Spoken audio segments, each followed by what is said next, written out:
Hello, everybody. I'm back here again with Steve Bassett, and I want to make sure that everything is working good. So, if someone could pop in there's a little bit of a delay. If someone could pop in a question, any question, we want to make sure everything is working, and I'll make sure everything's going along with that.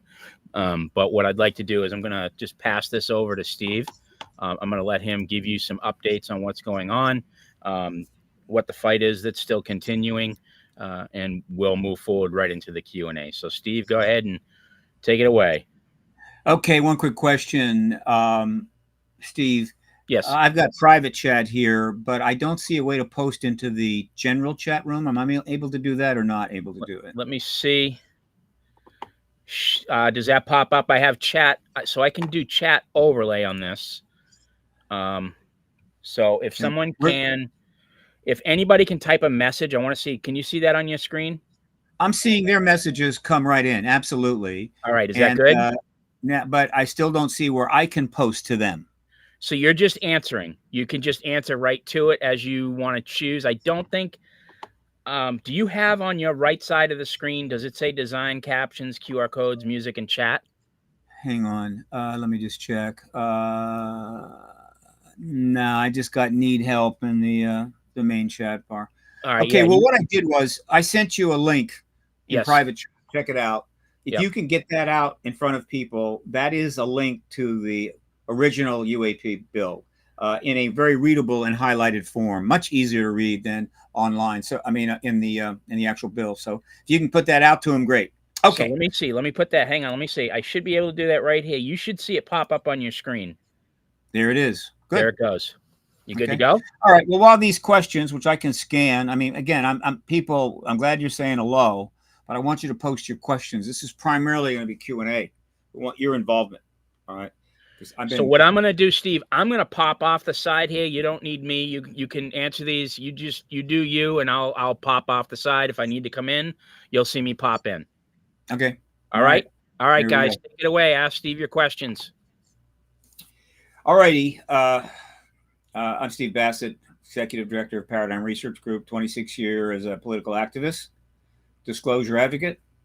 I worked from the very beginning, from day one, was very defined. Uh, I'm glad I'm not an environmental activist. They have 400 issues to deal with. Every one is impossible. Mine is maybe more possible. And it is simply to end the truth embargo, which is what I came to call the government policy of withholding the truth of an ET presence from the American people and the world. For decades, it was called the UFO cover up. Fine. But it's not really a cover up, and I hate UFO. So I called it truth embargo, like they embargoed Cuba. Yeah? Except in the case of Cuba, they admit there's an island there, but in the case of the ET issue, there's nothing there. Well, of course, that's all changed. So the goal is to end the embargo and to get disclosure with a capital D, which is the confirmation event. Confirmation event can only come from the president. It just only can. So there's a number of people, pretty well-known people, that have stood in front of a camera and said there's an extraterrestrial presence here. That's not confirmation. What can I say? It has to be from the president. Could be from another head of state. That hasn't happened yet. And so there's still time for our president to be the disclosure president. And when that day comes, and it needs to come really soon, then we're in the post-disclosure world. And it's a very different world than the one you're in now. And you're going to see some very interesting things happen. And it will be, as far as I'm concerned, the most important event in history.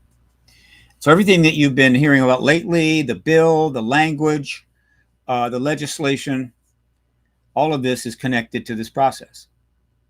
And I think you all know a little something about it. I've been talking about it on podcast after podcast. I have 20 more already lined up. I'll do 100 more. That's my job. So I'll kind of get into it by answering your questions. Okay. I'm going to scroll. Let me see. They're going toward no, that's the top. I should go toward the bottom. Okay. Let me see. Okay. Let's see what we got. Howdy. I can hear everyone. Good. Hi, Steve. Catastrophic disclosure coming. Brian Solari. I'm going to pop that one. Okay. Oh, no, that's just a question. Okay. All right. Catastrophic disclosure is like a lot of things. In the milieu of major events and back and forth in activism, wording comes up and pops up and then disappears and so forth. It's language. History is essentially driven by language, I assure you. Without it, not much history, and we're all bored to death. One of the things that popped up was the phrase catastrophic disclosure. It was immediately seized on, and 14 interpretations developed, none of which I think are particularly useful at all. I don't like the term. It's not helpful. But the best definitions that I could apply to it was that some people viewed it as disclosure that goes very wrong. In other words, the very process turns out to be a fiasco, and it's all screwed up, and everybody's unhappy and running around, and it's doing more damage than it is good. And that's one definition. Another definition is that the disclosure itself will be so upsetting, so profoundly disturbing, that it will have a catastrophic effect on the human race, which is sometimes referred to as ontological shock. Oh, now that's a good phrase. I like that phrase. Catastrophic disclosure, not so much. And then there's a third definition, and I kind of think that's the one, right? And that may be behind it, and that is this.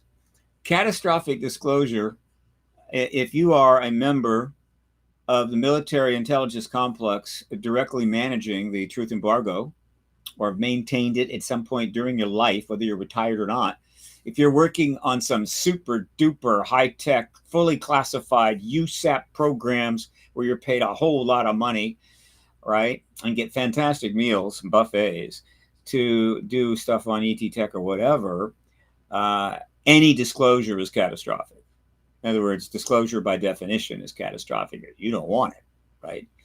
And also, if you're someone that is probably going to have to address it to the world, to answer questions, and so forth, like a spokesperson for the DOD or the White House or the Air Force or whatever, yeah, any disclosure is catastrophic.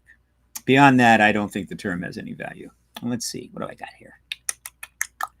What's going on with the whistleblowers' protection clauses? Good question. And that is Giorgio Paenza. I know Giorgio. Hi, Giorgio. How are you? Well, first of all, the witness protection stuff is mostly in the third bill that was sponsored by, I think, Shermer sponsored that one. Might have been, and then I think the bill is called the Imhoff bill. It was the third UAP bill in the National Defense Authorization Act, and this is of 2023. And there's a lot of pretty good language in there regarding protecting witnesses and so forth. There was some additional language along those lines in this in the bill that was proposed, though it pretty much duplicated what was already there. Might have added a little bit, but witness protection through the three bills that have already passed is there, and I think relatively useful and effective, though more may be needed. All right, let's see. Evening all. Thanks for the emergency stream, Steve. Nice. Thank you, Dal Dragon. Greetings. Hi. Everything is good. Hi from Liverpool. Been there. Love it. Can't understand a word anybody says, but it's a great place. Hi from Kevin. There is this. I put up a link, which if you scroll, you can see it. And it is a link to the original UAP Disclosure Act, which I basically took from the way it's described on the Senate site, and converted it into a nice PDF doc, with better easy to read, single spacing, highlights, all kinds of good stuff, no photos, to make it easier to follow. And so it's right there. It's online. You can click it. If I alter it in any way, change the highlighting, it's right there. But don't throw it away, because it may not be dead yet, though I don't want to overstate that. I'll get back to that. So is it dead? The bill is not dead. It's gutted. No name. Okay, no name. Man with no name. Where is Danny, and what is the file he's playing at the file he's playing at the moment? I think you mean, well, the look, Dan Sheehan is had a 50-year activist career. He's got contacts all over the world. He's got contacts over LA, where he's been doing stuff, and I know about it. And he's got contacts in DC. He's got contacts everywhere. And so he's been interacting with this issue on multi levels, in turning many of the provisions of the bill. He's interacting with Grush, interacting with Lou Elizondo, and on and on. He operates at a whole nother level than me.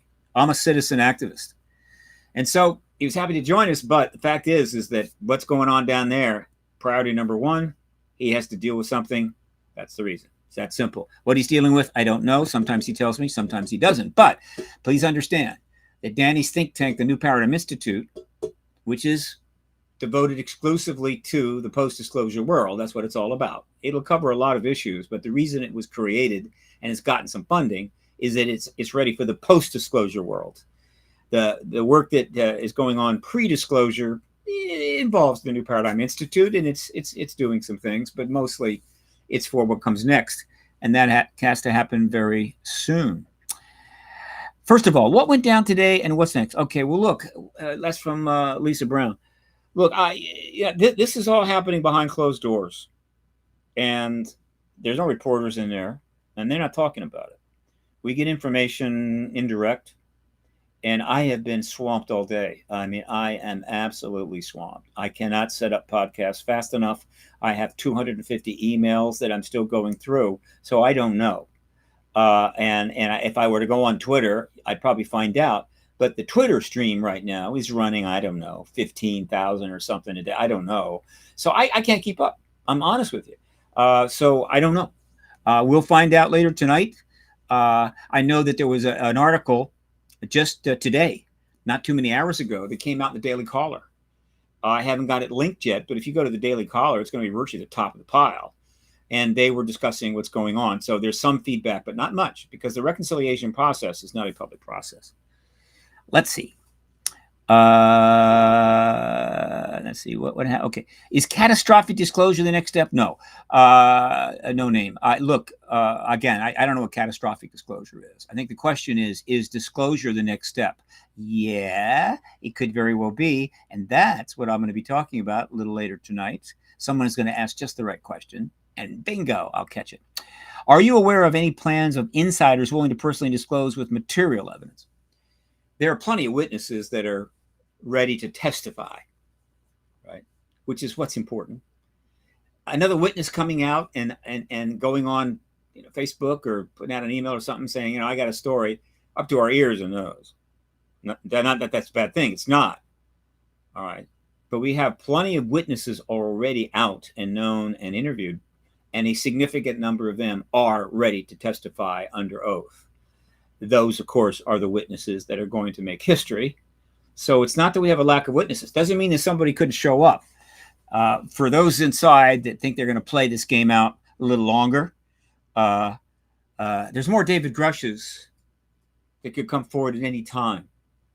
So you need to understand something, to all you folks at the defense contractors that are mostly about interest right now, not so much of stopping the thing. They just want to make sure that they're going to make as much money as possible when it finally ends. And you've got some others that just control freaks. Let me just make a statement. And I refer now to one of the great movies of all time, a movie I saw in my early 20s, that disturbed me greatly because it just really screwed up my whole worldview. And it's called The Graduate, with Mr. Hoffman. And in that movie, he is trying to win the heart of Catherine Ross, who at the time was easily one of the most beautiful women on the planet, without question. Dreamed about her for years. So he's in the kitchen with his dad, and he explains it to him. And his dad says to Benjamin, he says, this plan seems half-baked. And Benjamin says to him, oh, no, it's fully baked. Watch that movie if you haven't seen it. The message I want to give to those people is the truth embargo is fully baked. Okay. Whatever dreams you have of staying down there completely hidden and no problems and not being harassed and being able to do all your secret stuff until you die and don't care anymore, give them up. The truth embargo is fully baked. The only thing that is left is to take it out of the oven. I think I might get back to that question. Boy, these things are moving fast here. Ooh. Hang on. Let me go back here. Okay, got it. Well, is the update? Is the next? Can you? Okay. First of all, when will it go down today? What's next if the UP data is gutted? Okay. I'll be talking about that later. What next? I'll be talking about what next. I don't want to get into it right now, but I haven't forgotten that question. Can you reveal anything classified in the spirit of catastrophic disclosure? Brian Solari. Absolutely. You know, a little free rent, some decent food, some companionship, people I can talk to, able to get out at least once a day, play some basketball, get some exercise. This would not be a terrible thing. However, not ready for that yet, and so consequently, I do not spill classified information, and I'm not going to do that. Don't need to do that. Others may do that. God bless them, but not me. Question: what happens with the whistle? Oh, we talked about that. Got that. Is catastrophic? Got that. Are you aware of any plans insiders willing to personally disclose? I talked about that. Again, we got plenty of witnesses. In terms of bringing forward material evidence, don't know. And if it's material is classified, big mistake on their part. Don't do that. There's no need at this point, trust me, there is no need at this point for anybody to go to jail. Now, there's plenty of people in government that need to go to jail, but I'm talking about the people in the UAP, ET, witnesses, this journalistic documentary community, and the activists, including me. There's no need to go to jail. We're practically across the finish line, so let's, keep it on the upside like that. We have heard people say there are 40 witnesses ready to come forward. You know what, when that will happen. I will get to that a little bit later, my dear. Sally, I'll talk about that pretty soon. What's the state of play for the UAPD right now? Well, Xander, it's gutted. The domain provision is gone. The subpoena capability is gone. The UAP review panel is gone, as far as I'm pretty sure. And a lot of Elsa's stuff is gone. The thing was 63 pages. And I think now it's down to maybe one, but I'm not certain because I've seen something, but I'm not sure. But it may be all the way down to one page. So it's gutted. But it does have a couple things in it which are interesting as far as I know, and I'll be getting to that shortly. Let's see. What's the state? Okay, time for the victims of the truth embargo to get their justice. I could not agree more. Dragon, rather. Is disclosure with capital E coming anyway, as long as we have any form of amendments to pave the way for POTUS? I believe so, and I have launched an activist project today, about an hour and a half ago. Going to be talking about that real soon. Don't go away, right? But if you're in a hurry, I have links up on all my social media to the PRG update that has this activist plan in it, and that's on my Twitter at Steve Bassett. By the way, follow. I need followers. Facebook, Stephen Bassett. Facebook, Paradigm Research Group. LinkedIn, right? So it's up there, and you can link from that. Let's see. Have you seen the Gonzi video of Biden talking to the aliens that Steve said he has seen? I have not seen such a video. Are there any risk of other countries jumping the gun on U.S. disclosure? You betcha there is. There are several world leaders.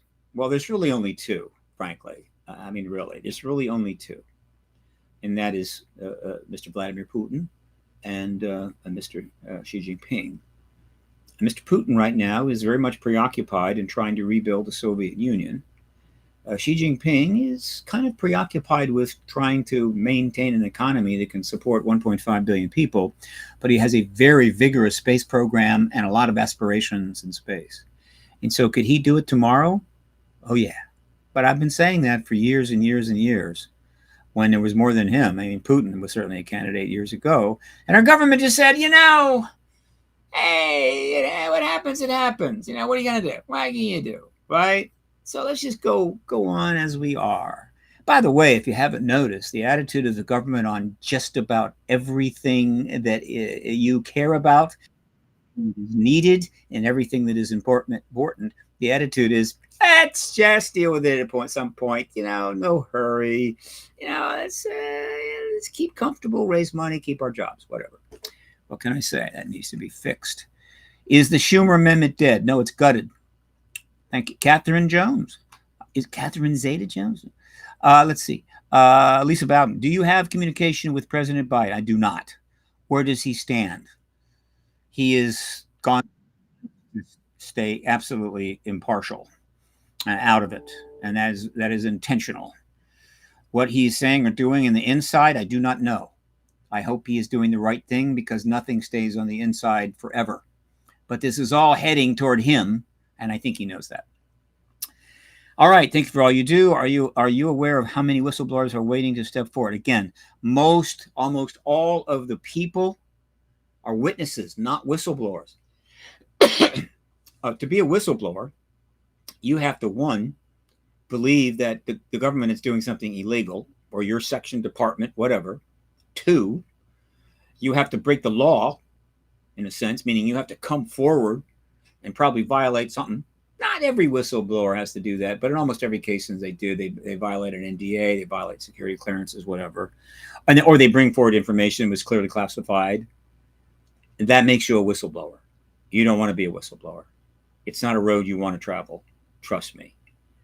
That's why almost everybody that's come forward are not whistleblowers. They're witnesses, ready to testify in an appropriate way without breaking any laws. Don't call them whistleblowers unless they have personally said they are, because people are going to take you at your word. And the next thing, their Twitter or their Facebook page is filling up with death threats. Okay, let's see. Hey, Steve, how do you feel about Carl Nell? And will have a powerful impact on disclosure. Carl Nell is a very credentialed man. He's had a substantial experience in with this issue, and also with a government career. He's clearly interested in the issue. I think he's a little more conservative, certainly, than many of the people that I've met. I have no doubt he's going to have a role in the post-disclosure world. He may or may not be affiliated with the New Paradigm Institute right now. I'm not sure. But a formidable man, no question. There are many that will be joining us soon. Okay. Why is the move toward disclosure happening now? What's behind it? Catherine Jones again. Look, it's like a dam that's been standing for 76 years, slowly eroding away, not getting maintained as well as it should be, water kind of seeping around the edges, and then finally it breaks, boom.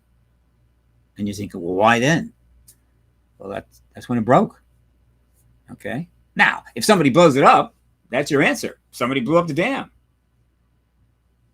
What's happening is the work of countless people over many years has gotten to the place where we've effectively blown up the dam, but it's not a full blow. It's like we've seriously damaged it. It's leaking. It's about to collapse. And so it's the culmination of the work of 70 years of a lot of people with no money being told they're idiots and fools who were anything but, plus actions that have taken place in the mainstream world, mainstream journalists and other organizations. But it's fundamentally a citizen-driven process against a national security policy that became institutionalized and sacrosanct long after it should have been ended. Let's see. Danny still fighting for the amendment? No. The amendment is basically gutted, and that is not going to change. The odds of it are extremely low. It could happen, but you got 5 or 6 days. I'm marshaling a significant activist thing, but there's no way that it could get to a point that could even vaguely impact this. So consider the bill as we think it's going to be is done, and Danny is working other angles. Let's see. What is the closest thing to a smoking gun we have as of now? The Roswell wreckage and the bodies. Smoking gun. And the point at which that was revealed, which is actually quite a few decades ago. All right. The research on it was massive. Now, when somebody was convinced by that research varies. The point is, we had the smoking gun in 1947, and the United States government has always had that, always known that. The number of people that know about it would probably shock you. Many dead now. We had the smoking gun. Since then, we've had smoking guns all over the place. But it doesn't matter, right? If they landed on the White House lawn, somebody would run out, right? Set up a camera and say it was a movie shot, right? Or CGI, or whatever the hell. The evidence is overwhelming and massive, but yeah, Roswell was a smoking gun. Let's see. Closest. Steve, Any progress with the Hollywood Disclosure Alliance? Any big hitters? Thank you. The Hollywood Disclosure Alliance was launched on November 1, hollywooddisclosurealliance.org. It is a project that I did with my partner, Dan Harari. It is a nonprofit, soon to be 501c3 networking entity. It's designed very simply to facilitate the networking between any interested film industry, entertainment industry people of every level: directors, moguls, producers, actors, writers, script writers, script boys, production people, CGI. Anybody in the business with a decent time and grade is welcome to be a founding member of the Citizen Hearing. We have, I said, Hollywood Disclosure Alliance. We have 20, I think 5 now. And then people in the UAP, ET, disclosure, activist, journalist world that we all know and love. If they've got some time and grade there, they're welcome to be founding members on the UAP side. And a founding member puts up their bio and their photo, and they are essentially by that endorsing it and also putting themselves behind it. It costs nothing. We have a board of directors of 20. Soon we hope to have a board of about 40 and approximately 200 founding members within 6 or 7 weeks. It's a significant thing. It hasn't fully developed, but already deals are being considered, maybe even made. The Hollywood Disclosure Alliance is not commercial. It will not make a dime. It will not charge. It will not charge attendance or subscription fees. It will have no part of any deal. It is absolutely commercial and neutral, but it will help other people get together and make deals, create content for the post-disclosure world, and hopefully make gobs of money so that they can be not only comfortable in their remaining years, but continue to be active in the post-disclosure world. That's the Hollywood Disclosure Alliance.org. Mr. Bassett, allow me to start by saying you are a national treasure. Thank you to the North Americans. Not sure about the South Americans. I can appreciate that. Could you say what advice you would give to a contactee having daily contact with NIH? Great question. J Bar. Hang in. Continue. Take from your contact the best that you can.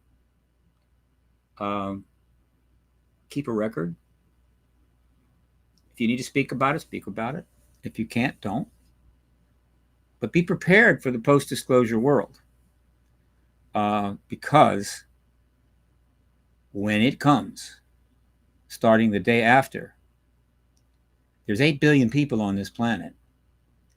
And with a few exceptions, every one of them is going to want to talk to a contactee. So you may want to turn off your phone for a while, shut down your social media. Don't even let your family call you, because all of the contactees, which I think are in the millions, are the direct interface between those who are not and these extraterrestrials. And I guess that makes them kind of important. So they'll be vindicated. They will be important. Hopefully they will enjoy that. Maybe they won't. But they will be instrumental in the education process post-disclosure. And I hope many, and not everybody has to embrace that. I mean, it doesn't take many contactees, but we hope a reasonable spectrum of contactees with a spectrum of experience will come forward, will speak. Good experience, bad experience, doesn't matter. They will be part of history. They will help write history. And I wish nothing but the best for them post-disclosure. I know many, and I really don't think I don't know if I've known one contactee personally that's lied to me, but boy, the number of other people I've known that have lied to me is a rather long list. Thanks for setting up the Dear People of Earth. We appreciate it. No problem. Will there be hard scientific evidence for the debunkers? Hard scientific evidence. You mean like the evidence for quantum mechanics, that kind of hard evidence? The evidence for protons, or entanglement? There's been hard evidence. And there's been photographs, and there's been materials. But no, nobody's been able to put a latrine from a saucer and bring it on drag it on CNN and show how it's a alien latrine. No, that hasn't happened yet. But aside from that, the evidence for the extraterrestrial presence is like overwhelming and would fit a gymnasium So, hey, you need hard evidence? Wait, it'll come. Eventually, we'll see those non-human craft, probably at the point that they put them into the Smithsonian Institute rather. Let's see. Apathy. Under the current House of Representatives with Turner and Rogers compromised, does House Permanent Select Committee on the Armed Services Committee, does the House Permanent Select the permanent, actually it's the Armed Services Committee. The House Armed Services Committee hang on, let me see now. Under the current House of Representatives with Turner and Rogers compromise, does the House Permanent Committee and Armed Services Committee get the arrow treatment until a new House? The arrow treatment. Let us say, let me interpret it this way. The situation is going to resolve well before there's a new House.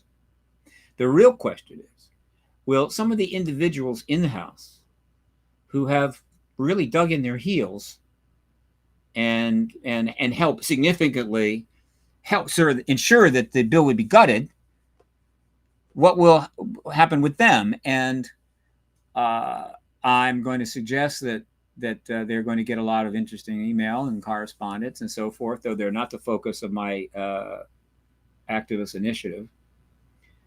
And they will review. And at some point, they may change their mind. I know this about our Congress, that if it serves them to change their mind, they'll do it in about 1.4 seconds. And so at any time, it could be, it is, yes. Always supported that. Always wanted that. Okay. And there are people that lead and there are people that follow. Let's see. What are your thoughts on 2027? Referring to John Ramirez's statement, former CIA man, great guy, like John. I wish I could have lunch with him. He's a font of information.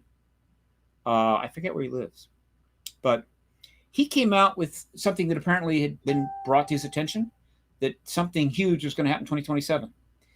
And I believe based on what I've read, I think what he's referring to is open contact. And for those of you that have been living in a cave for the last 20 years, in the God knows 2,000 interviews I've done, I have said so many times I can't remember that I believe there is an agenda here. I believe it is multifaceted, but one of the absolute most important aspects of this agenda is that disclosure is necessary prior to open contact. And in between disclosure and open contact, we're all going to go to the online University of the Galaxy and get PhDs in galactic politics or whatever the hell. And just get up to speed. Read all these books behind me. I haven't, but that doesn't mean you couldn't. Particularly Richard Dolan. Make sure you read Richard Dolan's books and Bryce Abel, right? And then watch several hundred documentaries and get pretty much on top of the issue. Maybe not all 8 billion, but half. And at that point, open contact, totally doable, totally appropriate.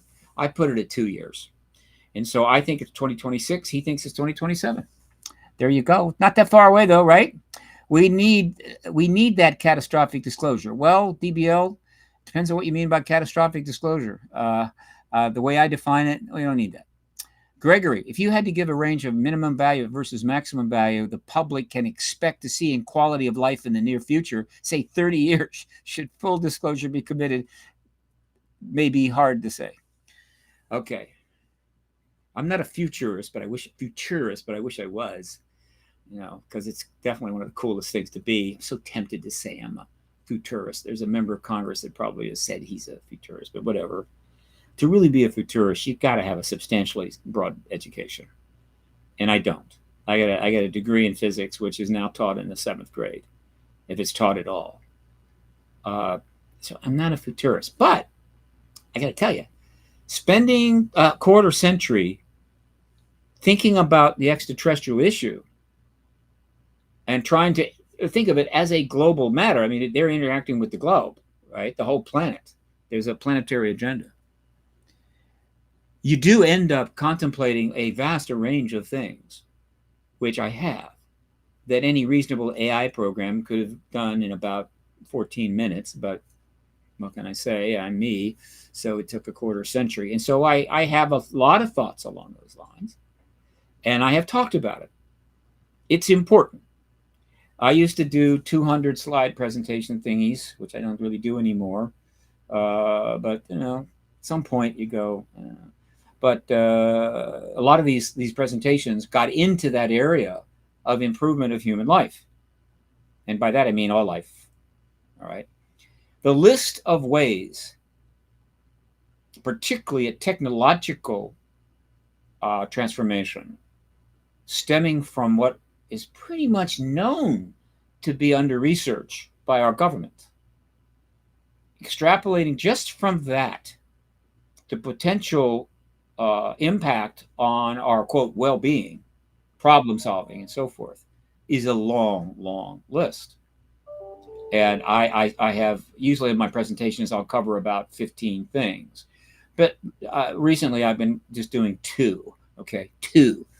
All right. Quality of life, which includes everything. You know, how you feeling? Food, clothing, shelter, water, right? Catastrophic environment stuff, bad politics, all this stuff, right? It's all that quality of life. So here's 2 things that post-disclosure could happen pretty fast if they have accomplished what we think they have in terms of the technology. And let us begin. One of them, both of them have to do with antigravitics, which is the thing I think we are most confident about. Obviously, if there's a lot of evidence for human-made craft that are flying around without wings and without jets and stuff, and without rotating blades, and so I'll just take a wild guess that that's antigravitic, and I'll take another wild guess and say, however they came up with that ETs were involved one way or another. Okay, antigravitics, the ability to fly that way, not only in the air, but in space. Whether we've designed versions that can go underwater, I don't know. But in our air, yeah. And I happen to believe space. So with that in mind, item number 1, it's a pretty big one. Amongst the 400 or so tipping points that we're approaching and other significant things that are going to make everything a living hell, one of those items, which is almost never talked about anymore because it's so far down the list now, it's like, it can't get any airtime at all, is the massive accumulation of nuclear waste from our nuclear power plants. It's a lot. Okay. It is a lot.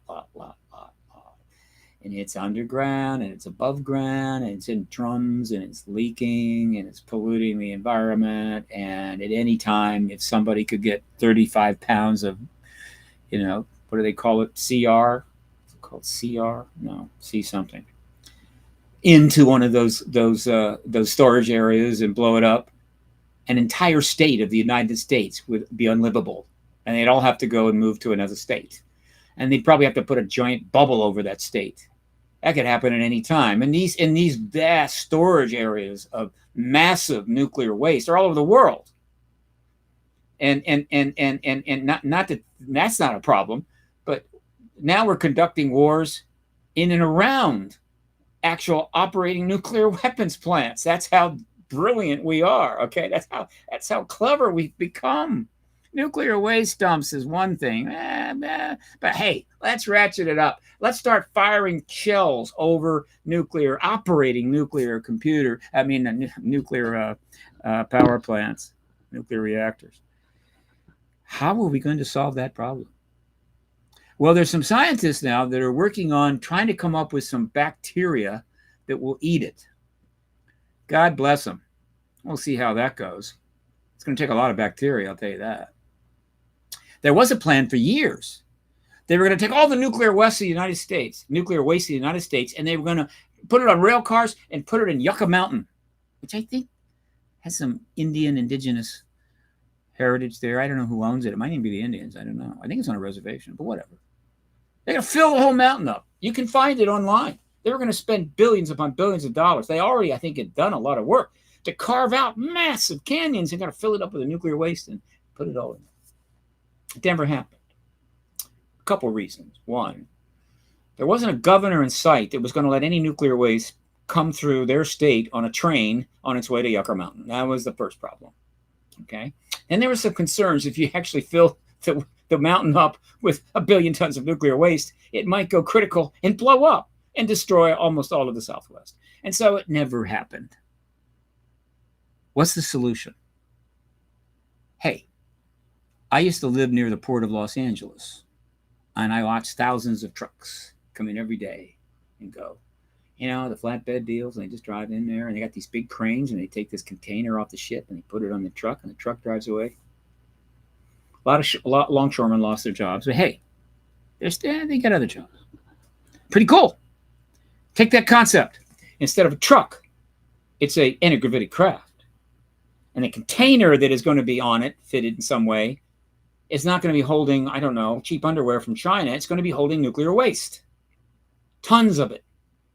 You take it up into orbit safely, not on a chemical rocket, even one that Elon Musk builds. Pretty safe. Once you get it in orbit, got a rocket attached to it, point it toward the sun, boom, off it goes. No more nuclear waste. And maybe it'll catch up with Elon Musk's, what is that little sports car that he's got out there that's heading eventually for the sun, Roadster. In very short amount of time, we could completely eliminate the nuclear waste storage on the planet. End of problem. Okay. Now, if you're not living near a nuclear waste storage facility, you probably could give a shit. But even if you're not living near it, it's a real problem, and it could bite you one day. So there's one. Now let's up it. Let's take it up a notch, one more notch, to another problem which is driving the world crazy, creating all kinds of political turmoil, fights, physical engagements, maybe even some duels, right? That is costing an absolute fortune in more ways than we can count, and apparently is virtually unresolvable. The best kind of problem, you know? What you want to always do is spend as many billions of dollars as possible coming up with no solution, right? And I am talking about global warming, which is real. So sorry for those that have been hanging out with Q a little too long. And it's going to be a problem. I will not get into all it can do. The list is incredibly long. It's all bad. And we're driving ourselves nuts. What can we do about global warming? Oh, can we do? Anti-gravitics.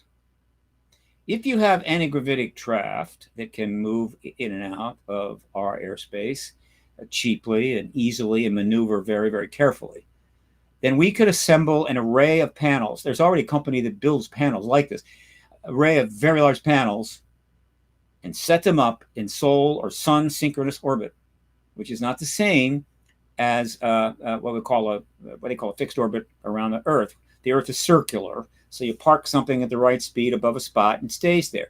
The Earth is going around the sun in an ellipse. So that the angle varies. So this has to be an array of panels that has the ability to move. And so the whole thing can move in such a way that wherever the Earth is in its orbit, it's always between the Earth and the sun. And it's a big array. But hey, we got anti-gravitics, right? And it's controllable. And so what you do is you decide, is the Earth too hot? And you turn those panels in such a way that they start reducing the amount of energy coming from the sun by 0.5%, 1%, 2%. And guess what happens? The Earth cools down. It's that simple. End of problem. And if you want, these panels could all be energy accumulators, and so they could be jet in and find a way to transfer the energy back. They could be making mass amounts of energy that is then, I don't know, shot back to the Earth. But let's don't get over the board here. And then if suddenly we enter what is called a cooling time, which, who knows, these days things happen so fast, but normally they take a while. But the situation about cooling eras is that glaciers come down and they cover, I think, all the way down to Maryland or something. Well, this is not good for tourism. This is not good. And we all have to live in Mexico. Okay? That's what happens with cooling trends. But no, we don't have to worry about that anymore. You just turn the panels in such a way that they're reflecting an extra 0.5%, 1%, 2% of energy on the planet in addition to what it already gets. And so essentially you've just temperature controlled the Earth. And people say, well, that's just a violation of the natural order of things. The world is not, that's not supposed to be happening. The world is supposed to get hot, get cold, and that's just nature, and we're screwing around with nature. I understand that. over the millennia, over thousands of millennia, we have had huge cooling eras and huge hot eras. And the result of those changes have killed off untold millions of species. Trust me, lots of species.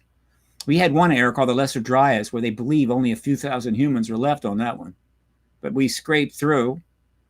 If we could have just stayed right there at a couple of thousand, this place would be heaven. So yeah, I get it. We can't do that anymore. We're an advanced sentient species, spacefaring, and we cannot afford to have icebergs or ice sheets, in California, and we can't afford to have Florida underwater, and so we have to temperature control the planet. And our government has very likely had the solution to that for some time, but we're not aware of it or being told because, well, it would violate the truth embargo.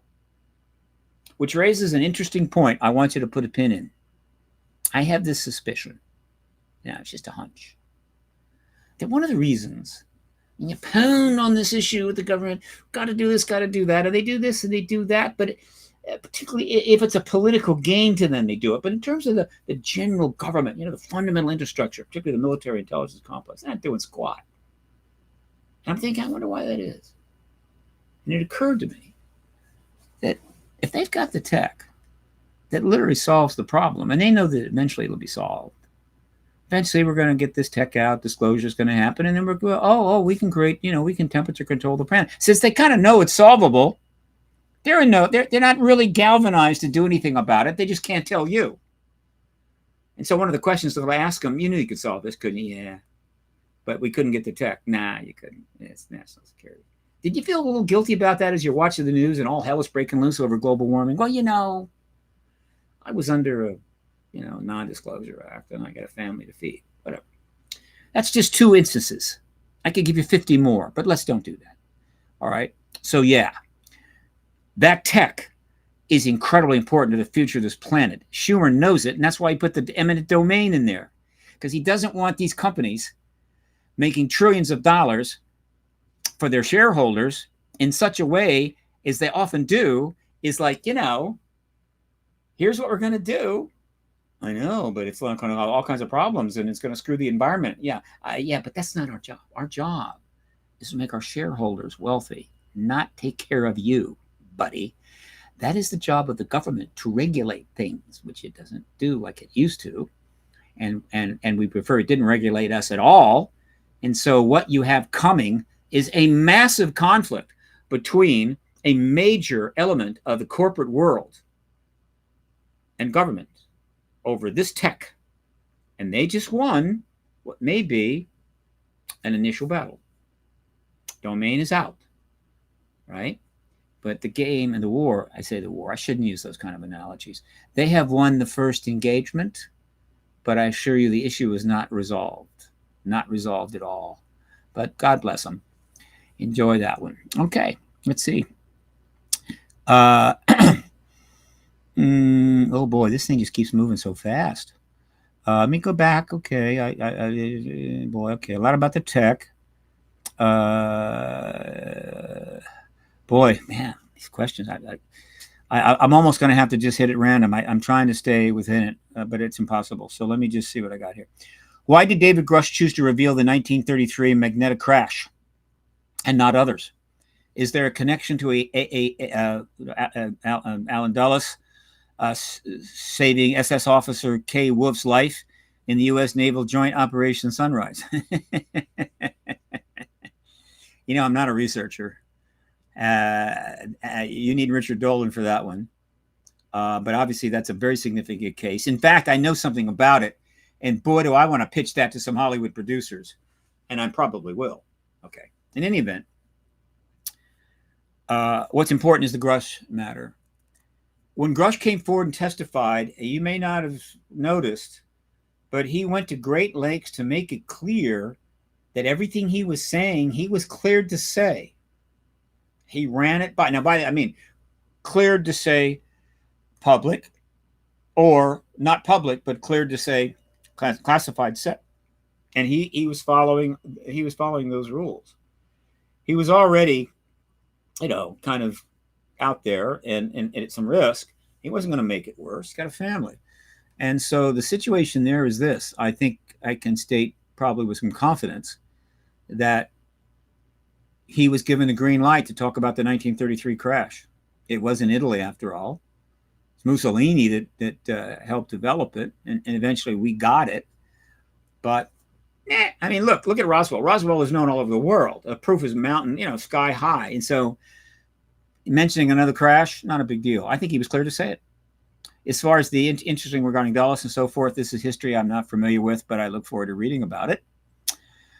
Is Grush hinting at a deeper UFO-related core story of history? He's got plenty of other stuff that he hasn't talked about, without question. And one day he'll be freed up to do that. He's going to be a very famous guy in history. So, yeah, he has much more. But the fact is there are hundreds of Grushes, maybe even thousands, that are still alive. So he stands out. But one day he's going to be one in a very large crowd of people talking about their USAP work and programs and truth embargo involvement and so forth. But right now, he's the man. Let's see. Is PRG willing to have a productive conversation with the Mexican congressmen who are now creating UAP transparency legislation? Giorgio Pienza. Yes, I just spoke at the Ufology World Congress, which was held at one of the biggest convention centers I've ever seen, Expo Santa Fe. I think it can hold 60, 70,000 people, and it's unbelievable. And I learned from Jaime Maussan that something had just happened 2 days prior, which I haven't had time to confirm.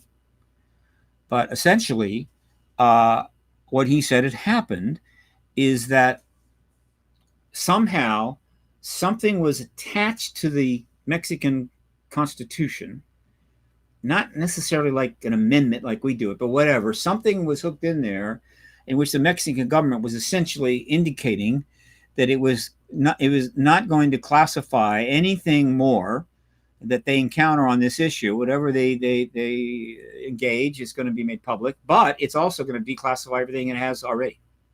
That doesn't mean it's going to happen tomorrow. If that is true, then that means that Mexico is definitely getting ready for what's coming. If Biden discloses, when Biden discloses, it would not surprise me at all if the second head of state to confirm it, to back him up, second the motion, will be El Presidente de Mexico, Carlos Obrador, because Mexico is one of the most engaged and aware nations in the world on the subject of UFOs, ovnis. And I would be happy to talk to any member of the Mexican Congress. I would be happy to present to the Mexican Congress. I would love to meet the president. Hey, call me. Let's see. Without a review board, how prepared is the government to deal with the public panic? Well, first of all, there's not going to be a public panic. And the only thing about the review board, it was one more layer of a review process that was part of the controlled disclosure program.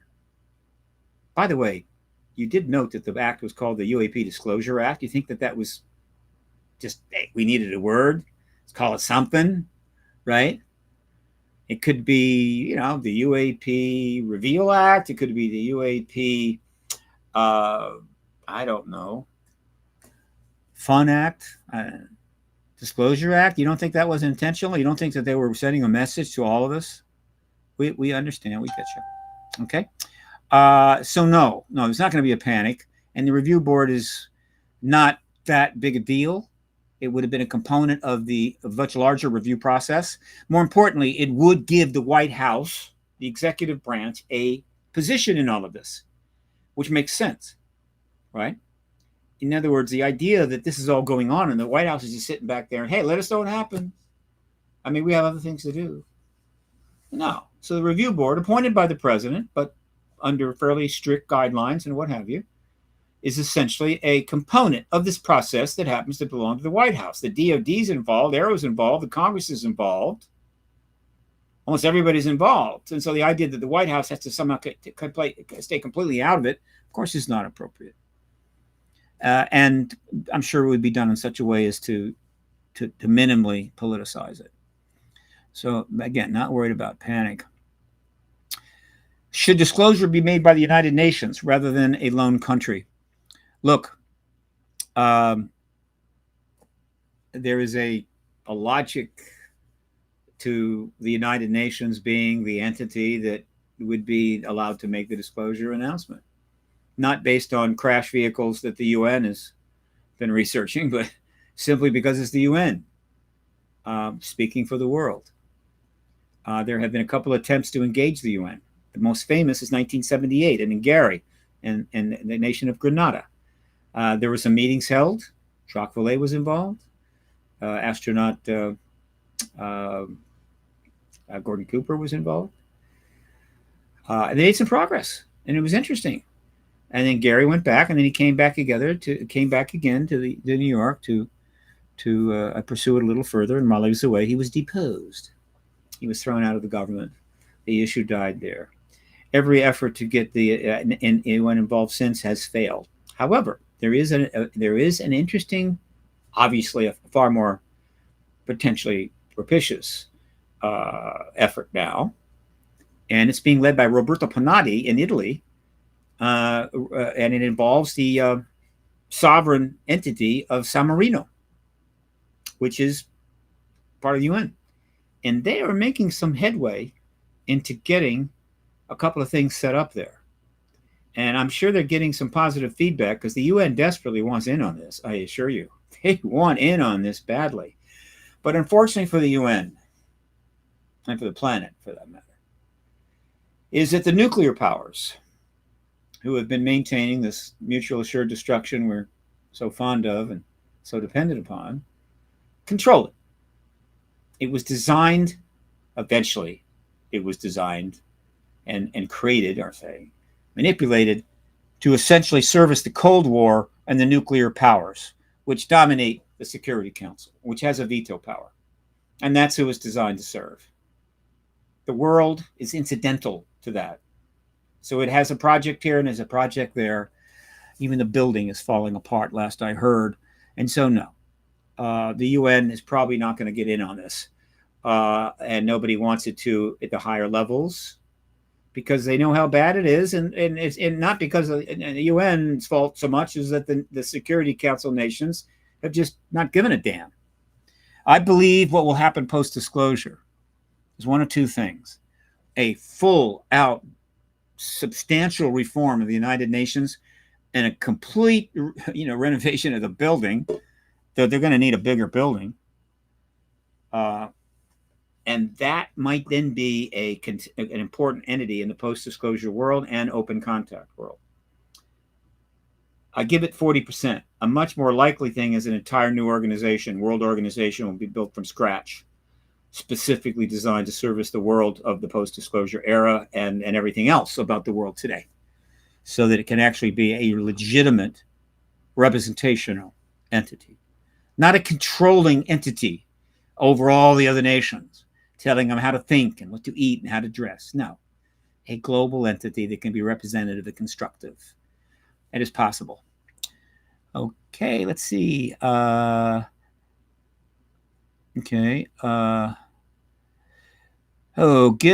Steve Grant. Hi, Steve. Given the U.S. and AU are the closest of all allies, but couldn't be further apart on UAP, AU is completely disengaged. Do you see the Five Eyes taking more of an active interest in 2020? Well, yeah.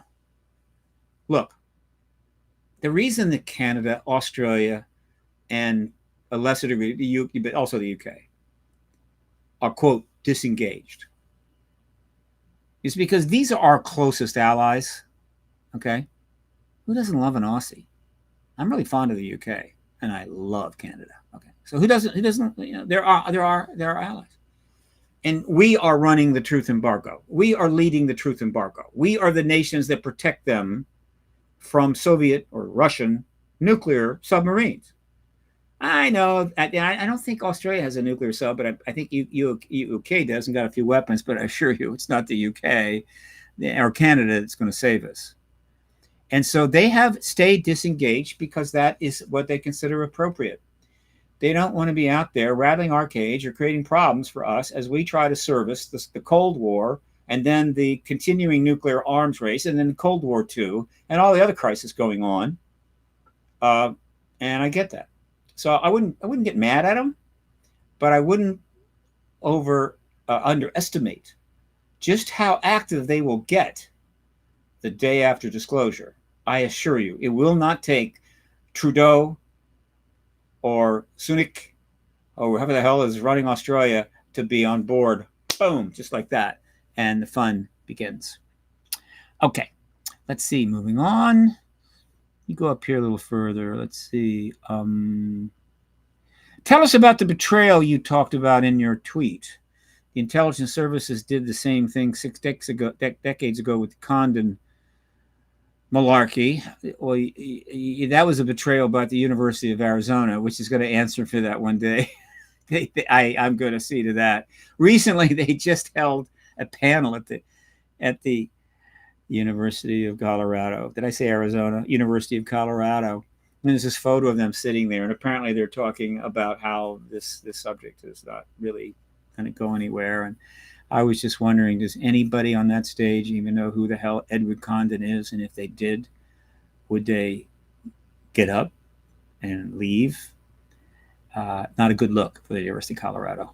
Their football program is improving, though. Betrayal. Well, let me say this. The circumstances involving this extraordinary moment in history, in which the absolute definitive act regarding disclosure was ready to be signed, along with and added to 3 previous tranches of legislation, which combined make probably the most significant legislation in the history of the human race. Didn't happen. And the reason it didn't happen will eventually come forward. Until then, my job is to get disclosure. I'll let historians deal with the process. Okay. Why not simply target Schumer's X account? Oh, my friend. Brilliant, Jeffrey. Those of you who can get to my Twitter page or my Facebook page or Paradigm Research Group's Facebook page or my LinkedIn page, follow everything. There's a link there to the release, the big release I just put out. Hit on that link and you'll get the answer to your question. And I will get into this in greater detail later, but we're going to close with that. I'm just teasing you to keep you all here. Looks like the audience has been growing, but I don't know how many people are here. All right, let me see what we got here. Why was the NHI definition removed? I don't know enough about the specific language to know if non-human intelligence was removed.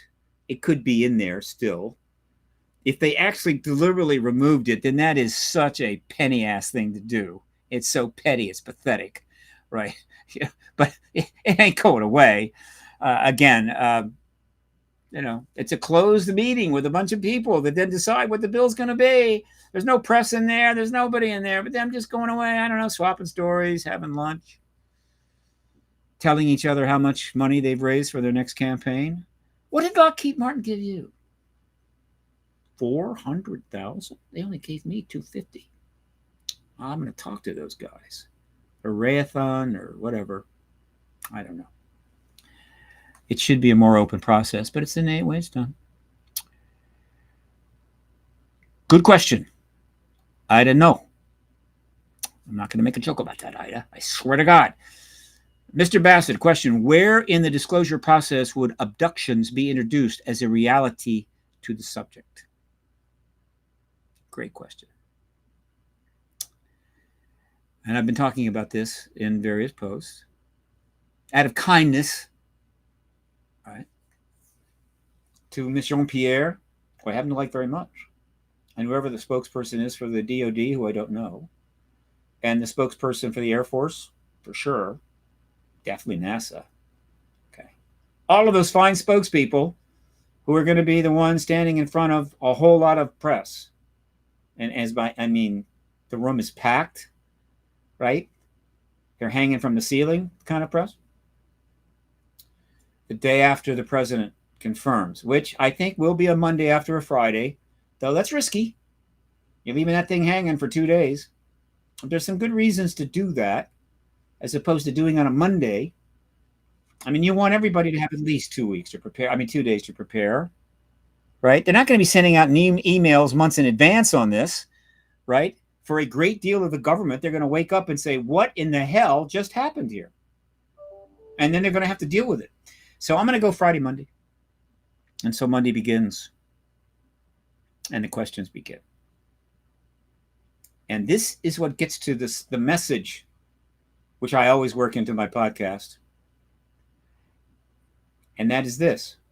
It's the most important message I'm going to tell you. Now, some of you already heard it 20 times. That's okay. It's still just the most important message I'm going to tell you. Right?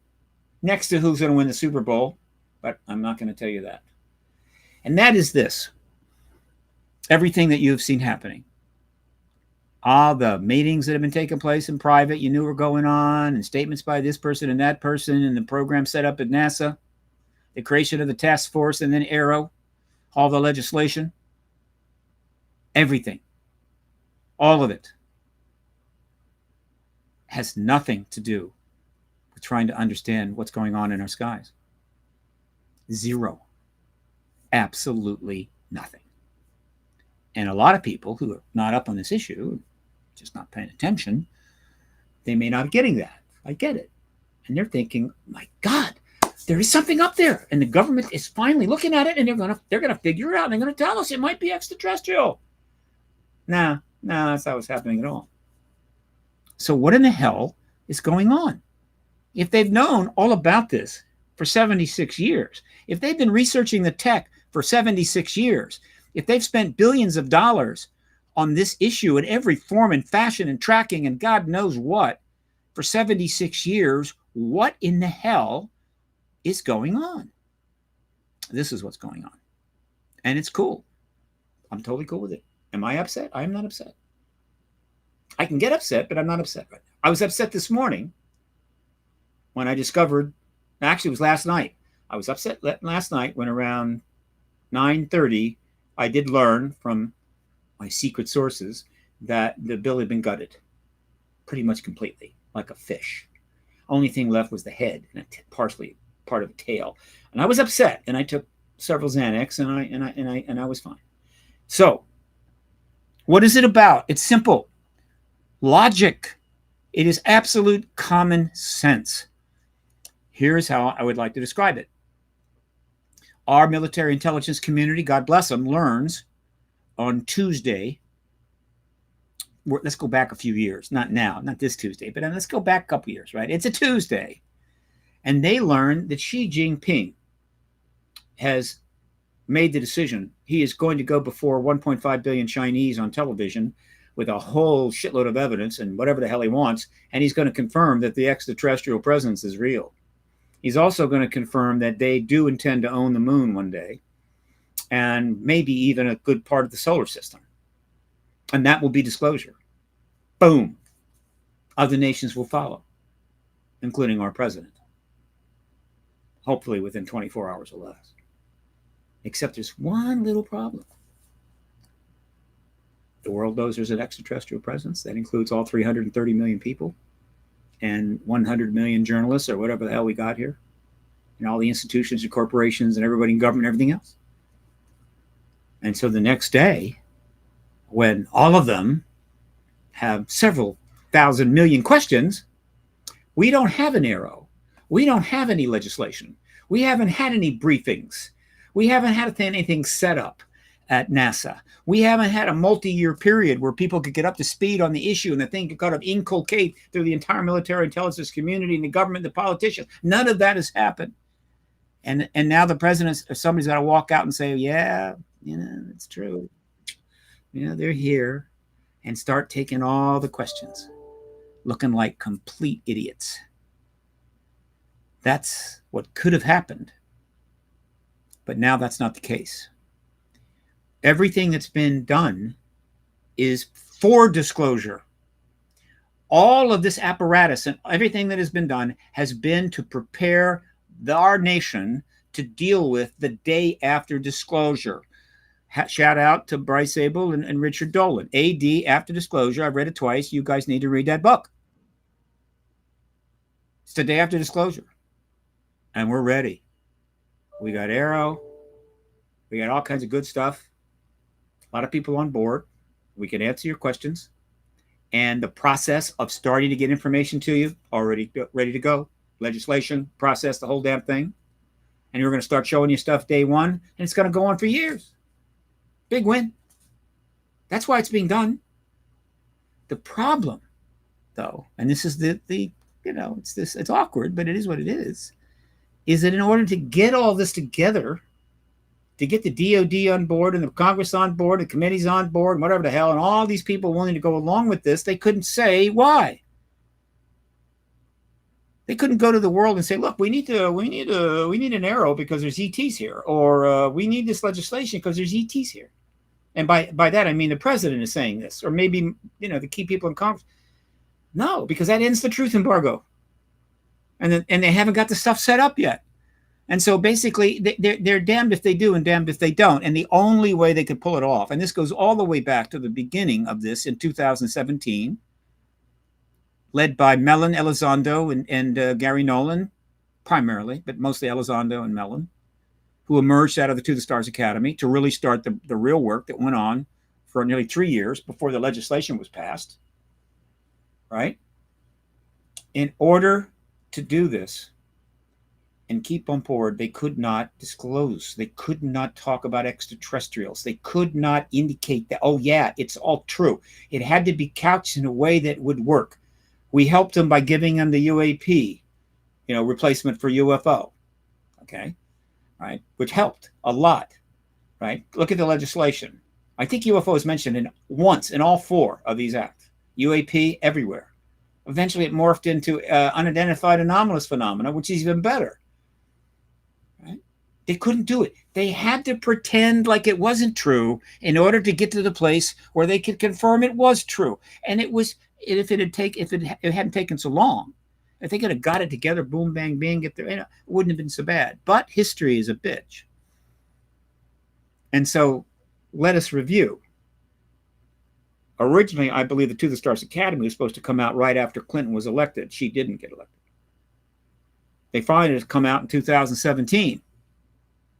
Took a couple years to sort of move things along a little bit, particularly behind the scenes. And then by 2020, things were ready to get going. Except the worst disease pandemic since 1917 showed up.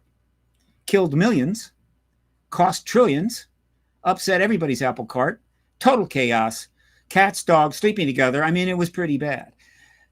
Not helping, but they worked on it and they managed to get that legislation out anyway and signed at the end of 2020. And so then they start in 2021 to try to move it forward. What do we got? Well, the pandemic rages on. The political situation has gone south. It's bordering on, I don't know, One Flew Over the Cuckoo's Nest.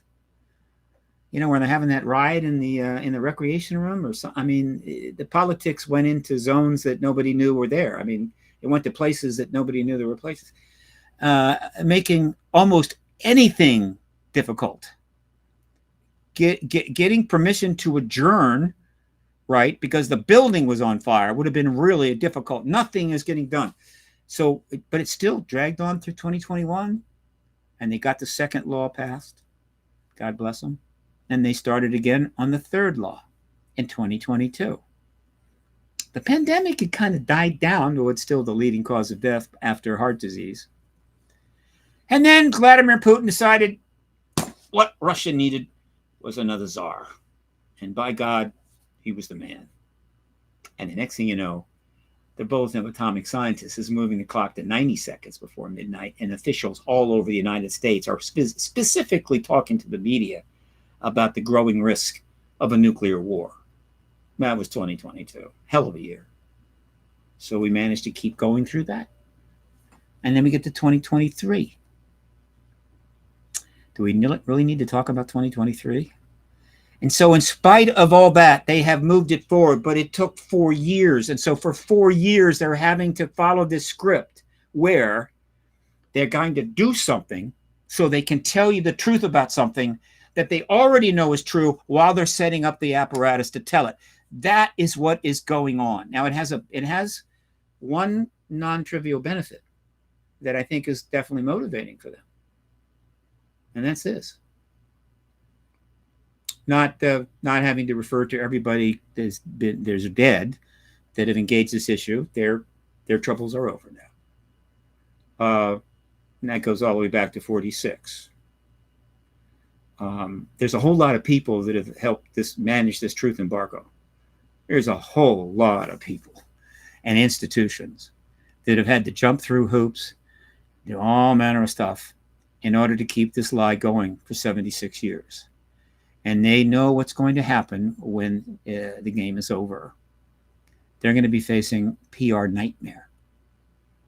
So, unlike, I think, any democratic government has had to face. Dictatorships do not have this problem. They don't need public relations. They need propagandists, but not public relations. They're facing a problem like this. You know what they do? They say any reporter they ask about that question will be killed immediately and taken out back and buried behind the palace. But we're a democratic republic, and there are many democracies. I don't think anyone has ever faced a public relations nightmare like this. And so, to answer your question, long way around, great question. I'll tell you what's going to happen on day one. You see all these books behind me? That's a fraction of the books that have been written. Been out there for years. Do you know how many documentaries have been done? You think there's a law against reading these books because you work for the DOD or in the Air Force? Or watching the docs? Right? Not to mention the 600 movies about fictional ETs that have made $200 billion, have been seen all over the world. A lot of people pretty much up on this. The journalists have written, my best estimate, counting English and foreign language press, somewhere in the range of around 70,000 legitimate articles about this subject going back 76 years. I'm not talking about skeptic pieces. I'm just saying articles, legitimate journalism. Forget the opinion stuff. 70-some thousand articles. I've chronicled 15,000 on my website, curated from around 30,000. Go read all 15,000. It can enlighten you. Okay? And so we're not, the journalists are not walking in that briefing room, not flying saucer? What's that? Extraterrestrial? You know? Wasn't there a movie called Alien? I never saw it. I only watch Hallmark. All right? No, they're walking in with a pretty damn good idea. Question number one. When did the United States government know there was an ET presence? Answer, 1947, 45, maybe 43. Could be that the one in what's the name of that city that might have had a crash before the war. What? You mean you've known all this time? Question number two. Why didn't you tell us sooner? Answer, national security. Okay. Next question. Non-human technology that we know we have now. When did you have that? When did you get that? 1947. Really? Why didn't you tell us about that, or maybe even make it available? We have problems out here. When the Roswell event took place, the population of the planet, I think, was 2.7 billion. Now it's 8 billion. That's a lot of plumbing. It's a lot of roads and highways and stuff. And we could have used that tech. Why didn't you do it? National security. We're so sorry. Next question. First 30 minutes. Mark my words. Excuse me, Jean-Pierre. There's a great deal of information out that these entities, which we now know are here, the non-humans, have been taking American citizens from their bedrooms, cars, and doing some scientific work or something, and then returning them. They do this frequently. Is that true? Answer, yes. Next question. Why didn't you do something about it? Answer. There was nothing we could do about it. So, are you starting to see the public relations issues the government is facing on day one after disclosure, and why getting all of this stuff done ahead of time and showing the flag and doing the right thing is going to help mitigate the, how would you say, response? From people like me, the Gen Zers are going to be going, hey, ETs. And they'll start buying ET games, whatever. The millennials will be a little, but it's the baby boomers and the Gen Xs that are going to be pissed. And a lot of these journalists in general, because, they've been lied to forever. And they're the ones who are going to be asking the questions. So, yeah, it's awkward. I can go on. The questions just get worse and worse. How about this one? There is been some speculation and some books that I have read have talked about some evidence pointing to the fact that our government, possibly Dwight Eisenhower, actually had direct engagement with one of these species, and there was a treaty or something, and maybe where we got some tech from them to help us with the Cold War, of course. And in return, it was like, keep our hands off and just don't get in the way of the abductions. I don't know what the answer to that is. But I can tell you this. If it's yes, they better have the highest damn public relations firm right there behind them. They're going to need every person in that firm because people are going to be really unhappy. And yet they cannot lie. And this is the next problem that I think they understand, because they've gamed this. They've had a public relations firm, one of the most powerful in DC, spend years gaming it, spent a fortune on it. And then they took that information and probably ran it through supercomputers for years. They're not just waking up and going, oh my God, no. They've been planning for a long time. The ones that can plan. Okay. And so this public relations thing it's not trivial. Right? It is very, very serious. And it's important, and I support it. I know they're lying to get out from under a bigger lie. I get that, but I support it. I'm a truth advocate, because sometimes life is not easy or simple, and it's complex, and sometimes things have to be done a certain way. That's just the way it is, right? As long as it gets us to disclosure, it's okay, because disclosure is so significant that it is worth every thing that they're doing. And what we're in our accommodation. But the point that I have made many times, and I'll make it again, and one of the reasons I make it is that I know how hard these people work, and I know how engrossed they are in their job, particularly the people who work in underground facilities. They don't come up for air but once every year or two. They're really busy people, and they don't have time to watch videos on Facebook. I watch way too many of those, mostly stand-up stuff, which is pretty good. Bill Burr is probably my favorite right now. They don't know social media. They don't really understand its full power. They may not be aware that there's a 14-year-old out there that is now a multimillionaire because of her TikTok videos. They're not aware of that. They're probably not aware there's a couple of songs that have now been viewed something like 3 billion times. I think it's mostly Korean rap, K-pop. They don't know that. And so the message that I'm conveying to them, with all good intentions, right? I want to be helpful, is this. I don't care what agency you work for. I don't care what your boss tells you. And I hope you don't have this problem. But when you step in front of that microphone to answer any question about the ET issue or the truth embargo, and you make the very bad decision to put out a bold-faced lie, the internet is going to take that lie and it's going to dissect it down to the atomic level. And it's going to come back in 24 hours. And it's going to basically obliterate you and your boss and cause real problems for the entity that you work for. That's the new world. In other words, it's truth, the whole truth, and nothing but the truth on this issue after disclosure. I'm going to say that message because I don't want them to. I hope they don't go there. I don't want to go there. I'm trying to help. Now, they can lie about other stuff, and they will. Politicians will continue to lie through their teeth and on the campaign huskings. I get that. But on this issue, do not make that mistake. So when they ask you if there is a treaty with the ETs for swapper technology, and the answer is yes, it better be yes.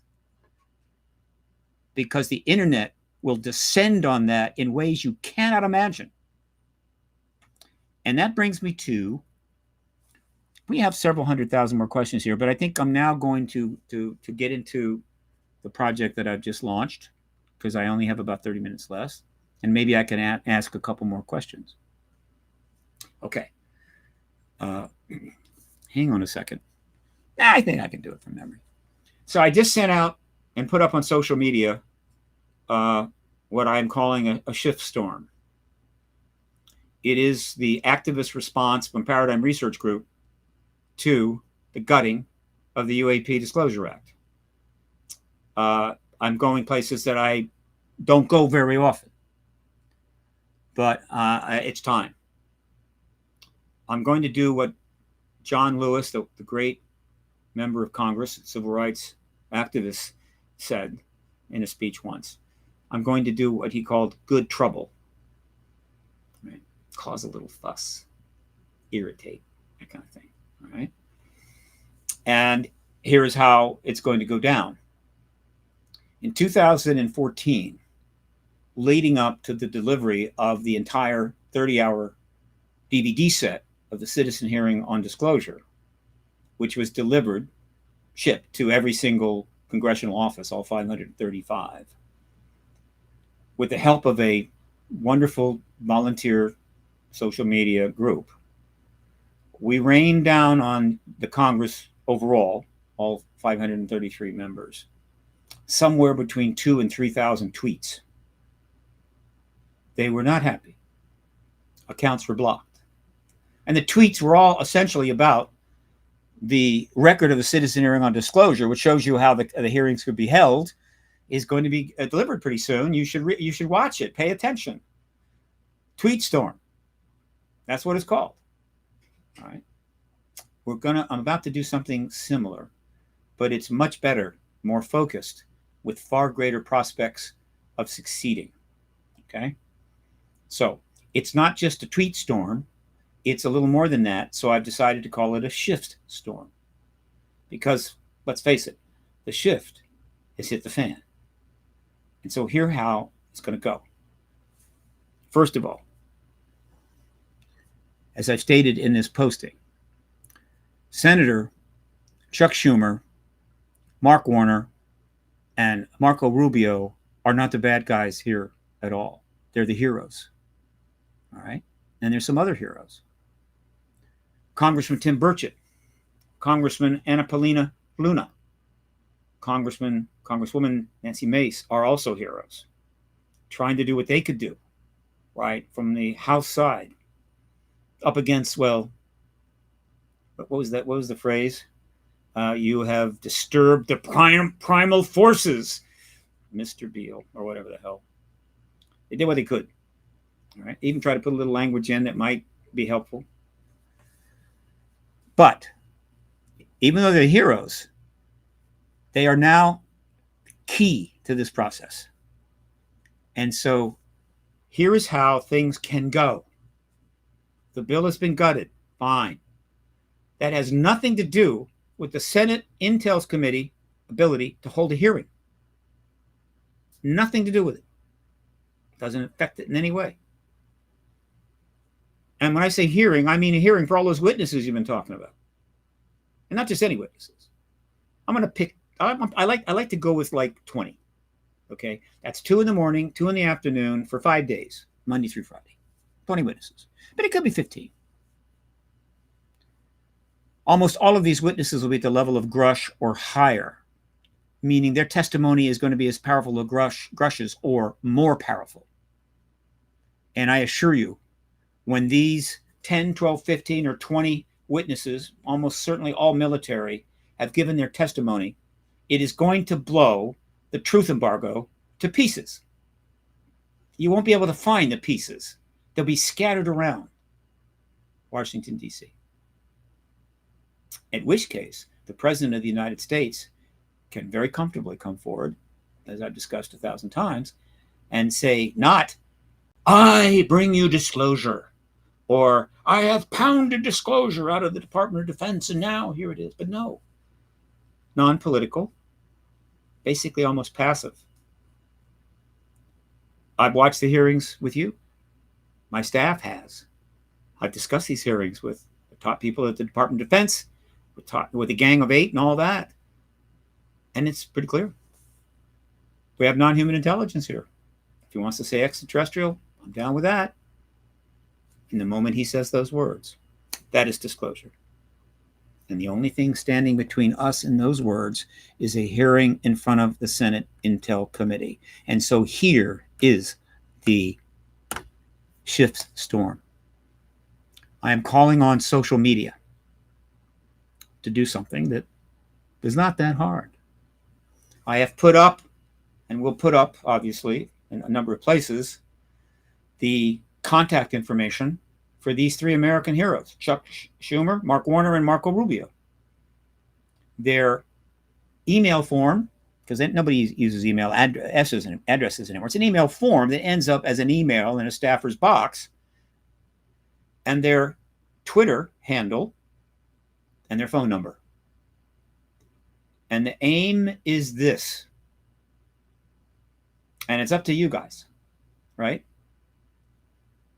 Use social media in every way you know how, with one simple goal.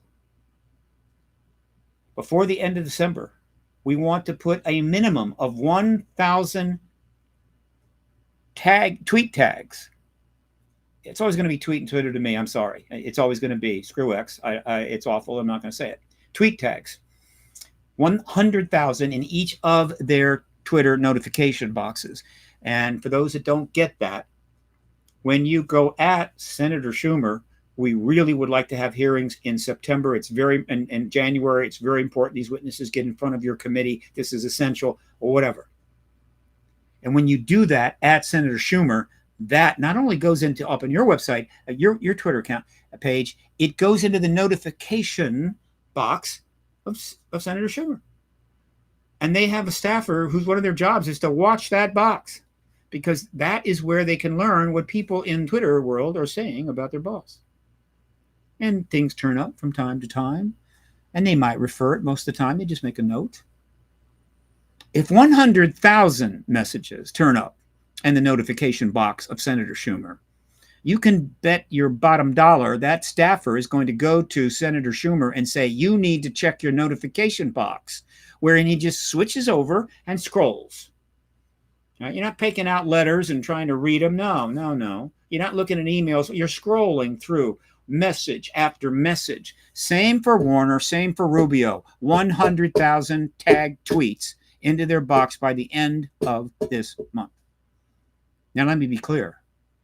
I know enough about the internet to know that if you really want this to end, if you really want the disclosure of the ET presence, and you're willing to go viral, if you're willing to really take advantage of that viral power that the internet represents, we can put 1 million tag tweets into the notifications box of each one of these fine gentlemen. 1 million. But let's don't stop there. They have a form. You go to it, put your email address and so forth, and then you put a message, click it, and it's gone. It goes right into a email box of a staffer. And you can do another one and another one. I have some protocols up there that people can read. One of them is, don't boilerplate this. Don't send 20 messages if you want a day, but everyone needs to be a little different. You can't send the same damn message and spread it out, right? Don't boilerplate it. But yeah, you're not limited to one. Point is, it's nothing but an email. Doesn't have to be long. You can plan them in advance. Do it on one of your, what do you call it, text files, and just, line them all up, and then boom, start piling them in. Whatever the hell you want to come up with. The point is that there is no real barrier between us putting 100,000 email messages into the email boxes of every single one of those gentlemen. But I'm going to say this with confidence. There is no significant barrier to 1 million email messages. And I can tell you, 1 million email messages will get their attention. And the good thing about it is that you're not criticizing them. You're telling them, you guys have done a hell of a job. We love what you've done. This legislation has been great. Unfortunately, this one didn't go, but we can still get disclosure. We need you to call the hearings. In other words, these three men, Schumer, and Rubio, are the three individuals, I forgot to mention this, most influential in terms of whether that committee has a hearing or not. They can do it anytime they want. And unless the Department of Defense sends over the Army, it will happen. And so history literally is in their hands, but they're in a difficult spot. You need to help them. 1 million emails in each one of their boxes. Now, it's possible, I didn't confirm it, that maybe you have to be in the state. You have to have an address in the state for them to accept that. I know that the House guys do this. And I don't think it's the case, but if it is, and you're not a resident of one of their states or the state that, come up with an address. Make up an address in their state and get that email in. It's okay. Nobody's going to come and take you away. 1 million. And then in addition to those two things, and this is something that I say with a certain amount of caution, phone them. But be careful. As I said on this post, I talk about, no rudeness, no nastiness, no invective, no epithets, none of that stuff. Right? Praise, yes. Criticism, how dare you let that bill get, back? No, none of that. None of that. That doesn't work. And you don't have to in this case. These are heroes. They didn't gut the bill. They created the bill. It was gutted by others. They weren't in the reconciliation room. They're the victims of this as much as you are. Praise them, thank them, but also be very clear. You want hearings from these witnesses in January so the president can disclose in January, early February, before the really interesting election of 2024 really gets underway. Let's get this out of the way first. And maybe before a nuclear event occurs in the Ukraine or a terrorist bomb or whatever. We must have those hearings. And so call as well. Now, don't get carried away. Don't call up and say, I want to speak to the chief of staff. You're not going to get the chief of staff. If you know somebody in the office for whatever reason, absolutely ask to talk to that person. You're just going to get the person that's working the phone, usually an intern. Leave the message. Tell them what the message is. This is what you want your boss to hear. We want those hearings. Keep it short. They'll make a note. Bada bing. And somebody else will call. I'm not trying to put 100,000 calls into those offices in the month of December. That works out to about 3,000 a day. No. It's just a little add-on, right? And so when the member realizes that in addition to all these thousands of emails and these thousands of tagged tweets that are turning up in their notification box, they're getting quite a few phone calls about this. It's a cherry on a sundae. But when it comes to calling, it's even more important to be polite, positive, and responsible, and short. They have jobs to do. They have offices to run. But I'm throwing the phone numbers in this time because it's worth it. That is the shift storm that I'm going to be focusing on for the rest of this month in every podcast that I do and in all my social media. But I'm not a social media influencer. I don't have the numbers yet. I could use a few 100,000 more Twitter followers, but you know what it is. You got to earn them. A couple of stints on CNN and would probably help, but they're just not calling. For some reason, all of the major media, suddenly I don't exist. I actually had 2 pretty substantial interviews at the very last minute. I was called, we don't need you. So somebody on the other end didn't want me to come on. I'm not bitching. I'm an activist. I know who I am. My job is to tell the truth. Period. Not the truth that you think will get you back on the show again, or that the Washington Post journalist will contact you again, but the truth. Period. And back in the early aughts when I got on these shows, that's what I did. And then it just stopped happening. And that's the way it is. Hey, right? I understand. Believe me, I'm not the only one that has to deal with that. There's thousands of issues out there that are not allowed on because the truth is just not convenient, right? I get it. It's all right. But you see, one of the reasons it's all right, and this is something else that the managers of the truth embargo in the 40s and 50s and 60s and 70s and even the 80s could not have dreamed of in their wildest dreams as they contemplated how the truth embargo would last 1,000 years and the public would be spared the panic and awfulness of learning the incredibly mind-boggling truth that we're not alone in the universe. They couldn't, in their wildest dreams, I think, have even imagined the internet. But if they could have imagined that, I don't think they could have imagined social media. And if they were able to imagine social media, I don't think they could have imagined the podcast revolution, where people with better technology than the people who are making films in the movies, potentially much larger audiences, multiple communications platforms, could literally interview everybody, even each other, right? There are millions of podcasts, and this is true of all the issues out there. The podcast revolution will be viewed as transformative until at such time as all the podcasters are replaced by AI. But until then, let's have a good time. But this is just one of the reasons why just this podcast I'm on right now, and the fact that you can listen so easily and you don't have to take a plane or a bus or a train, is why the truth embargo for some time has been a dead policy walking. And for those that understand that and start positioning themselves, particularly if they're politicians, they will benefit.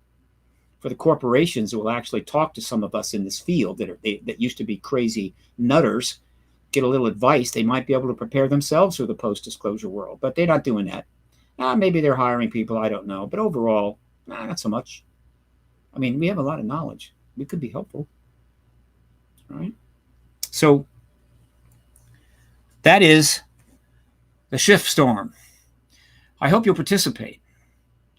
I hope you understand what I'm saying. Obviously, feel free to ask any questions.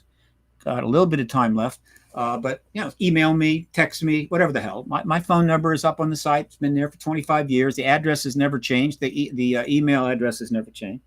So if you got questions about this, contact me. I pretty much told you everything you do. I don't have any special magic tricks. I'm not a Korean pop singer, so I don't know some special way to get 2 billion views. I'm definitely not on TikTok. I'm not ready for TikTok. Maybe someday, but I don't think I'm ready for it. Not that it can't be powerful. It can if you get it just right. But there is a TikToker out there with like 4 million followers who knows about ETs. Might even be a contactee. And if that TikToker hears about this and goes, I like this. I like this whole shitstorm thing. I'm going to tell my 4 million TikTok followers all about it. Boom. That's the way the world is now. You're one tweet, one shared message, one influencer away from suddenly reaching vast numbers of people. So governments that aren't dictatorships already, that think they're going to continue to play the lie till we die game and treat us like potted plants, they're in for a rough ride. And there's a lot of people playing that game right now and have been that are in a very rough ride right now. And it's going to get a lot worse. I have sympathy for them. My heart aches. Okay, I've got maybe 10 more minutes. I'm going to hit a couple more questions. Hang on, let me see what I got here. Okay. Okay, wait a minute. Now, wait a minute. Wait a minute. Very good question. If 10,000 Twitter users suddenly show up in publicity at Burchett's Twitter account, you and the world have his undivided attention. No. We already have his attention.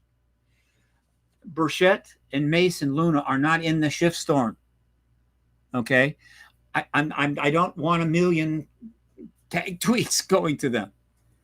Right? Your focus is on Schumer, and Rubio. However, I did say in my posting that while they're not in the storm, look, if you would like to send a tweet, a tag tweet, a message of appreciation, please. If you might make a call and just let them know how much you appreciated the efforts that they've done and the subcommittee hearing that they held. you can do that, and then even email. But don't rain it down on them, right? Let them do their work. It's okay. Now, look, 1 million praising emails, that would be impressive, but it would disrupt their work, and they don't need a million. Probably just 1,000 and be going, holy mackerel, they love us out here. So I want to make that distinction. Okay, let's see. Well, look, I am going to ask Tim the key is to overwhelm a Twitter account could be Burchett publicity. Yeah, no, I'm going to present this to Tim Burchett, and hopefully maybe even get a chance to meet with Mason Luna and say, look, this is what I'm doing. And so Tim could go on News Nation and say, hey, there's a shift storm out there, and here's the link, and go to this. Okay. Eventually, I'm going to put the link right up on my top page of, I should have done this already, but of paradigmresearchgroup.org. So it's an easy call. Go to paradigmresearchgroup.org, click on the shift storm link. Notice how I'm struggling to say shift storm. I'm working on it. Okay. Yeah, it could take off. We have time. We have 23 days until the end of the month. The members are going to be going home on the, I think, the 15th. That's okay. The staff will still be here, and the things will be pouring in, and they'll be calling them up on the phone and saying, Senator Schumer, you wouldn't believe it, but we just got 26,000, tweets in the notification box. And you should check. And of course, you can do that. He's at home. He goes on Twitter. He goes to the notification. And he sees them. He doesn't have to come back to Washington. Do you not love the internet? Right? How can you not? The internet. And I may interrupt this Christmas a little bit. I think they're going to love it because they're going to be seeing, my God, the social media is lining up behind us. And here is the payoff. And I don't think I'm too far afield here. We get the hearings in January. By the end of January, no later, they're done. The president has watched them. The world is on fire. The journalists are going crazy. The president steps out, confirms the ET presence, and we're in the post-disclosure world. And then you know what happens next? Senator Schumer, Senator Rubio, Senator Warner, Senator Rounds, Senator Reid, Senator Gillibrand reintroduce a UAP Disclosure Act, single bill, with every single thing in it that has been taken out. And those in Congress, in the face of the post-disclosure reality that want to vote it down, well, they can try.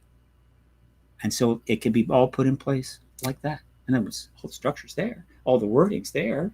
It's done. Yeah, can't do it now. Get disclosure on Feb 1, pass the bill on Feb 4, have it set up by Feb 10. So essentially, it accomplishes the same goal. Being ready for the post-disclosure world, we'll be ready. This will just be a temporary setback, but nothing that critical. I think that'll happen. So if you want that bill, we need this shift storm, right? And we need those hearings. And let me be clear. Schumer, Rubio, Warner, the others I mentioned, also Burchett, who, by the way, pretty sure about this, Tim Burchett was the first member of Congress, either serving or not serving, meaning retired, in history, to go in front of a camera and say there's an extraterrestrial presence. You know how many members of Congress have been in office since, 1790? He's the first one. Hillary Clinton didn't do it. Senator Clinton didn't do it. Representative Stephen Schiff didn't do it. A number of others thought about it. No, he's the first one. He made history. So did Luna, so did Bass. All of them have made history. There are going to be books about them, right? So let's support them. Let's make history ourselves. Okay, folks, I will have I'm going to go, but I will have on my front page, I just need to open it up and get going here, a big link to the shift storm. Also, I'm going to have 4 links up there right near it. Each one is to a PDF file of all of the legislations, in which I have converted them to a PDF, easy to read format with some highlighting. So you can read all three of the past bills that are a law, as well as the one that didn't make it. And when I finally get the wording of the one that did, I'll put that up, right, in the same way. So they'll just be right there. Because if you really start with the first bill and just read through it, and the second bill is twice as long, and you read through that, and the third bill is twice as long, you read through that, and then you get to the final one, you get the picture. It's really very clear. This is not a game. This is not a joke. They're not playing us, right? This is the real deal. They want disclosure, and so do we. So together, let's make it happen. I have got to go. You want to do a wrap up here, Steve? Yeah, just a real quick one. That we're gonna make sure that everybody can go to your Twitter and website. I'll make sure that in the extra comments in the final video, because everybody will be able to restream this. I'll put all of those links in there for you, and then moving forward, we'll make sure that everybody has that information to go. So, outstanding work tonight, sir. I do have to. I forgot my promos. I got to do my promos. Bring them on. Got some time. Here are my promos. Okay, number one. All right. Well, first of all, follow me on at Steve Bassett, please. Twitter. Need followers. Lots of them. Okay. Secondly, I'm going to be speaking along with. I'm going to be at the LAX Hilton in February at the Conscious Life Expo, along with about 25,000 other people. It could be quite a party, depending on what happens now between now and the end of February. Also, Contact in the Desert. I'm speaking there. I'm also helping to produce it. May 30 to June 3. It's going to be huge. So whatever your ticket plans are, if you intend to be at the Contact in the Desert, Indian Wells, California, just south of Palm Springs, you have got to get your hotel room now. If you don't, you're going to be in a tent out in the desert somewhere. Okay. That's the best you're going to do. So get your hotel room right away. Also, want to mention that Danny Sheehan's think tank is up and running and funded, though it has millions more to get. It will. Has an office already in D.C., 1 block from the Capitol. You can hit the Capitol from that office with a 9-iron. I am still in the National Press Building in Washington, D.C., 2 blocks from the White House. I can hit the White House with a 3-wood. So we're here. We're doing our thing. More think tanks are being formed. More conferences are being formed. The Hollywood Disclosure Alliance is developing.